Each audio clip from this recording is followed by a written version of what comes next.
Nigel, first of all, congratulations. It was a great dominant win.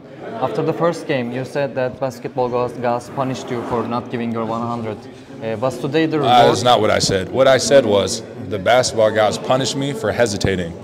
There was a loose ball, and I looked and I said, should I dive? And I waited. Then I dove. And that effort and that lack of force immediately is what caused me to foul. And because I waited, the next time the basketball god said, learn from this. Don't hesitate, because when you hesitate, bad things happen. It had nothing to do with my effort. My effort was 100%. So just to clarify that. And going into this game, great job by the team. First half was textbook basketball of what we wanted to do. We followed the game plan offensively and defensively.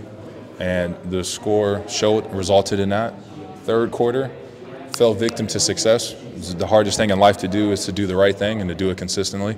And human nature took over, and we got a little lazy, a little lax, a little trigger happy on offense.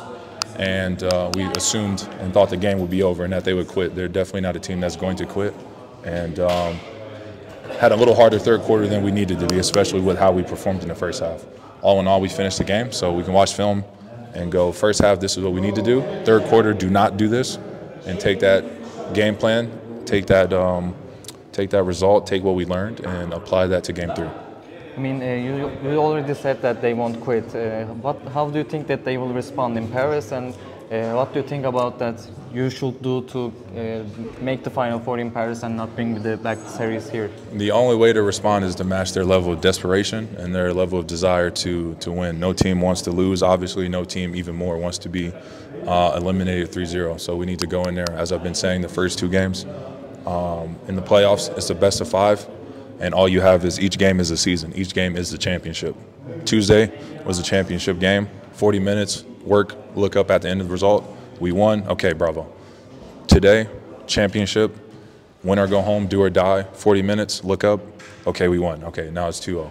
Game 3 is a championship, again, that's all we have, do or die, 40 minutes, see what happens, look up, and see what the result will be. So we have to match the level of aggression, desire, and grit that they'll play with to try to get a win. I mean, back-to-back all EuroLeague first teams for you, and since the beginning of the season, you have a phrase that you use frequently: challenge accepted. I mean, was that one of the challenges you put to yourself at the beginning of the season? No, it wasn't, but it's a residual of the ultimate challenge I had. But it's a great honor. Proud of myself. Those around me who always believed in me, believing in myself, the work I put in. Those who love, support, and push me and cheer me on. It's an award we can all celebrate. It's a record we can all, or an accomplishment, not a record, that we can celebrate together. Tremendous honor. The motivation stems from, 3 years ago, this isn't a conversation that anyone would assume Nigel would be in, or his name would be mentioned by. So be proud of the improvement I had and the work I've put in and where I am now. I mean, I'm not going to ask you about the Final Four, but I'm going to ask you how it feels to be that close to the Final Four. I'm not close to anything. I told you, it's a championship. We have a championship game in Paris. I don't know, what day do we play? Next week. What day do we play? Probably Wednesday. Okay, so Wednesday, whatever day that is, we play. It's a championship, it's a final, it's a do or die game. Game 3, that's all we have. I mean, TARIK is having a fantastic series, and how well his impacted? How does he impact the team with his performance? Tremendous, especially when he plays both sides of the ball. That's been the challenge. He's gotten a bigger role offensively, and sometimes talemi avrio moromo, and sometimes sometimes he may fall victim to how well he can perform on offense, and he may give up some things on defense. And this series, he's been excellent on both ends. Not the whole time, but no one's perfect. But he's doing a tremendous job shooting the ball, especially game 1. He made some extremely tough shots. In this game, he's continuing that. As I've said all year, most beautiful, top 5 beautiful jump shot forms in the world. And when he shoots the ball with confidence, I think every shot's going in. So he's been doing absolutely excellent job for us. And we talked about last year about the marketing of the EuroLeague, and today you were mic'd up. I think that's a great step ahead for EuroLeague to miking up the players and showing their feelings during the game.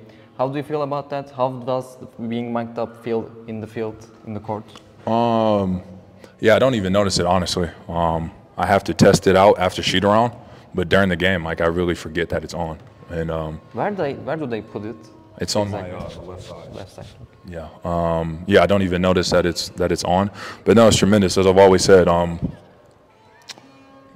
the media outlets in Europe should not fall victim to always trying to compare themselves to the NBA. There's things you can look at and learn from the NBA, and one of them is marketing.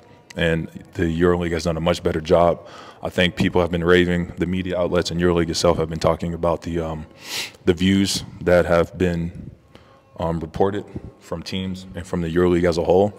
And that's a result of, I think, putting players first and broadcasting players, because I understand, maybe ignorantly, that it seems that the EuroLeague operates from like this is the club, these are the coaches there, and then there's the players. And I think flipping that this year has been extremely beneficial. That